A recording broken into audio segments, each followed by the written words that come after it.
ఈరోజు బుద్ధ పౌర్ణిమ. ఆకాశంలో చందమామ ఎంత అందంగా ఉన్నారో మీరు కూడా చూసే ఉంటారు. సతీ అనసూయకు అత్రి మహర్షికి పుట్టిన దత్తాత్రేయుడి అంశంలో సాయిబాబా పుట్టాడు.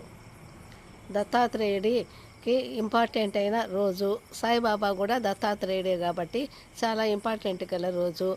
ఈరోజు చాలా గుడుల్లో పూజలు బాగా మంచిగా జరుగుతుంటాయి. కొన్ని గుడుల్లో రథాలు ఊరేగింపులు జరుగుతున్నాయి, బ్రహ్మోత్సవాలు జరుగుతున్నాయి. ఈ ఆకాశంలో చందమామకి ఆ గుడి గోపురాలు అక్కడ అందంగా గుడులు ముస్తాబై ఉంటాయి. అవన్నీ చూస్తుంటే గుడుల దగ్గర మనం స్వర్గంలో ఉన్నట్లే అనిపిస్తుంది. ఆ భగవంతుని సన్నిధిలో చాలా బాగుంటుంది. ఓపిక ఉండేవాళ్ళు దగ్గరలో ఉన్న గుళ్ళ దగ్గర కూడా బాగా వెళ్ళి మనము భగవంతుడిని చూడవచ్చు.